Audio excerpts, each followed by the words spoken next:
Assalamualaikum warahmatullahi wabarakatuh. Selamat datang di channelnya Joko Santoso. Subscribe, tombol loncengnya, like, share, and comment. Hari ini saya ingin menyampaikan tentang materi bela diri pencaksilat.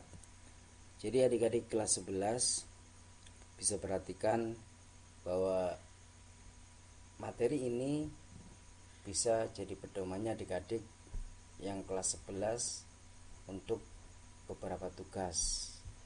Nah, kali ini bersama saya mari kita bahas tentang materi bela diri ini.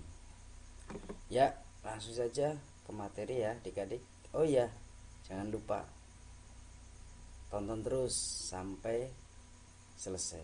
Jangan sampai gagal paham di sini.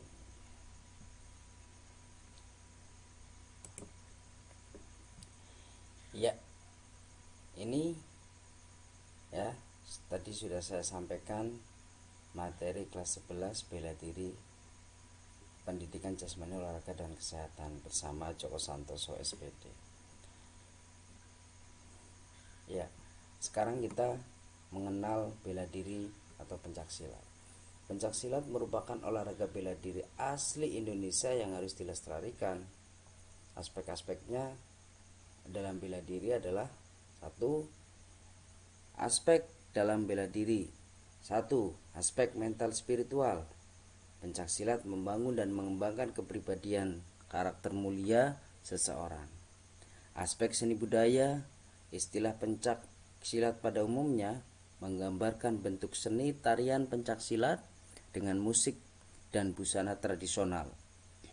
Aspek bela diri, istilah silat cenderung menekankan pada aspek kemampuan teknis bela diri pencaksilat. Aspek olahraga, ini berarti bahwa aspek fisik dan pencaksilat ialah penting. Pesilat mencoba menyesuaikan pikiran dengan olah tubuh. Aspek olahraga meliputi pertandingan dan demonstrasi bentuk-bentuk jurus baik untuk tunggal, ganda, atau regu. Jadi adik-adik aspek olahraga itu yang sering adik-adik mungkin yang mengikuti ekstrakurikuler pencaksilat di sekolah adik-adik semua itu bisa mengikuti perlombaan. Biasanya ada di perlombaan popda dan sebagainya yang mengenai jurus atau mungkin pertandingan pertarungan baik yang ganda maupun yang beregu, itu ada semua di sana. Ya, selanjutnya kita akan mengenal keterampilan gerak sikap kuda-kuda. Nah, di sini ada 5. Mari kita bahas satu persatu. Kuda-kuda depan. Nah, kuda-kuda depan ini biasanya dilakukan oleh adik-adik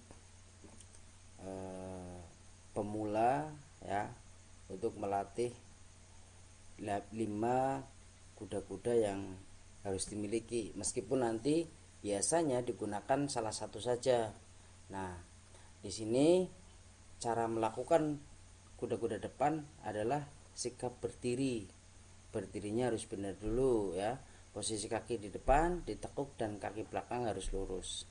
Telapak kaki belakang serong keluar. Berat badan ditumpukan pada kaki depan. Badan tegap dan pandangan ke depan. Kedua tangan bersiap di depan dada. Perhatikan gambar kalau masih bingung ya. Oke adik-adik, kita lanjut ke kuda-kuda belakang. Nah, ini kuda-kuda belakang. Kadang adik-adik tanpa menyadari adik-adik semua ketika berkelahi ya, padahal menggunakan kuda-kuda belakang, cuman karena belum paham atau belum pernah mengikuti, jadi tidak paham bahwa itu adalah kuda-kuda belakang. Maka ketika sudah paham seperti ini, oh ternyata saya pernah melakukan nih. Nah, cara yang benar itu adalah yang pertama berdiri dengan bertumpu pada kaki belakang. Yang kedua, tumit yang dipakai sebagai tumpuan lurus dengan panggul. Yang ketiga, condongkan badan ke depan. Kaki dan kaki depan jinjit dengan menapak dengan tumit atau ujung kaki. Nah itu, jadi masih bingung juga, perhatikan di gambarnya. Nah ini kuda-kuda tengah yang sering kalian praktekkan, bahkan di ekstrakurikuler ataupun kalian di pencak silat kalian masing-masing atau di perguruan kalian masing-masing. Yang pertama, cara melakukannya adalah berdiri dengan kaki dibuka lebar. Yang kedua, kedua lutut ditekuk sehingga titik berat badan berada di tengah. Yang ketiga, kedua tangan bersiap di depan dada. Fungsi kedua tangan bersiap di depan dada salah satunya adalah menahan serangan juga bisa di situ, atau minimal kita sudah siap siaga untuk menahan serangan dari lawan itu. Kuda-kuda samping. Nah, ini memang jarang dilakukan oleh para pesilat atau adik-adik semua pada saat melaksanakan kegiatan ekstrakurikulernya ataupun melaksanakan latihan. Nah, cara melakukannya adalah berdiri dengan kaki dibuka lebar. Salah satu kaki ditekuk dan kaki yang lain lurus ke samping. Berat badan ditumpukan pada kaki yang ditekuk. Bahu sejajar atau segaris dengan kaki. Kedua tangan bersiap di depan dada. Ya, yang terakhir ada kuda-kuda silang dan depan dan silang belakang. Ini karena jarang dilakukan, bisa dipahami di sini itu hampir mirip ya, karena masing-masing silang belakang dan silang depan. Oke, tetap kita bahas. Yang pertama, cara melakukannya adalah berdiri tegak lurus dengan salah satu kaki di depan. Yang kedua, salah satu kaki ke depan atau ke belakang kaki yang lain. Berat badan ditumpukan pada salah satu kaki, kaki yang lain ringan sentuhan dengan ibu atau ujung jari kaki. Yang keempat, kedua tangan bersiap di depan dada. Itu sudah pasti ya adik-adik. Yang selanjutnya adalah kuda-kuda depan. Yang di atas tadi sudah kuda-kuda silang, sekarang kuda-kuda depan. Yang pertama, berdiri menyamping. Salah satu kaki berada di belakang dengan keadaan menyilang dan kaki ditumpukan ke belakang. Badan tetap lurus agar tetap seimbang. Kedua tangan bersiap di depan, bawah dan atas. Nah, bedanya kalau samping ya, kalau kuda-kuda silang itu tangan di depan dada. Tapi kalau kuda-kuda depan, tangan satu di depan dada, satunya di bawah. Itu harus tahu adik-adik semua bedanya apa. Baik, kita lanjutkan di keterampilan gerak pukulan.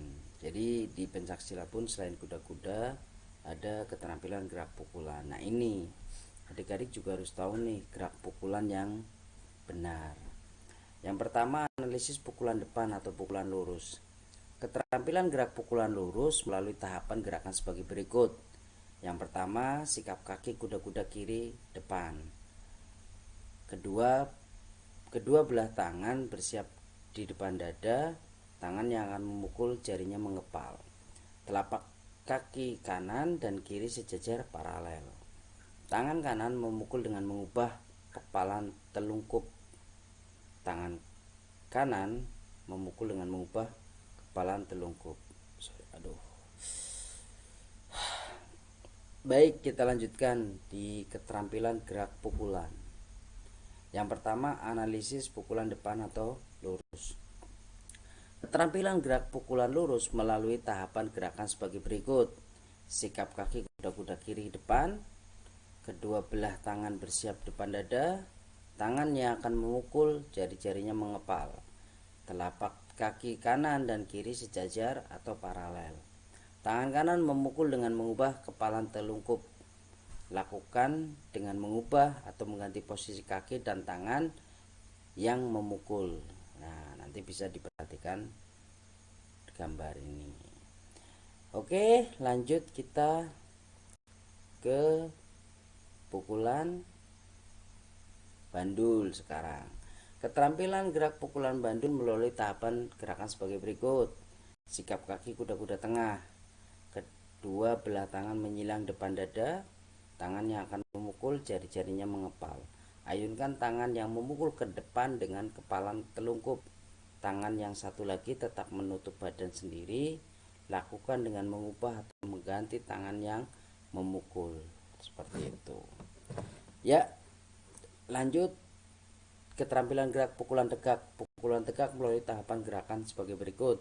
Sikap kaki kuda-kuda tengah, kedua belah tangan bersiap depan dada, tangan yang akan memukul jari-jarinya juga mengepal, tangan kanan memukul ke depan dengan kepala tegak, tangan yang satu lagi tetap menutup badan sendiri. Lakukan dengan mengubah atau mengganti posisi kaki dan tangan yang memukul. Itu. Nah, sekarang keterampilan gerak pukulan melingkar. Cara melakukan pukulan melingkar sama, yang sering terjadi menggunakan adalah kuda-kuda tengah biar lebih kuat. Kedua tangannya menyilang di depan dada, tangan untuk memukul, jari-jarinya harus mengepal biar tambah kuat. Tangannya yang digunakan untuk memukul diayunkan secara melingkar dari sisi kiri ke depan, kanan dengan kepala tegak. Tangan satunya tetap berada di depan dada untuk melindungi tubuh. Lakukan dengan mengubah tangan yang memukul. Jadi bisa bergantian seperti itu. Yang penting satu tangannya siap-siap untuk melindungi juga, seperti itu ya adik-adik. Jadi adik-adik harus paham ini. Jadi tangan di depan dada itu punya fungsi untuk melindungi juga dari pukulan lawan. Nah, ini adalah pukulan samping. Cara melakukan pukulan samping kuda-kuda kiri depan ya. Sikap ini harus dilakukan dengan benar. Kedua tangan menyilang di depan dada, tangan untuk memukul, jari-jarinya harus mengepal juga. Telapak kaki kanan harus sejajar dengan telapak kaki kiri. Memukul menggunakan punggung tangan dari arah samping ke depan. Lakukan dengan mengubah posisi kaki dan tangan yang memukul. Itu adik-adik semua ya. Bisa lihat gambarnya tuh seperti apa. Jadi sampai sini dulu ya. Next, tonton terus videonya, semoga bermanfaat dan saya akhiri. Wabillahi taufiq wal hidayah. Wassalamualaikum warahmatullahi wabarakatuh.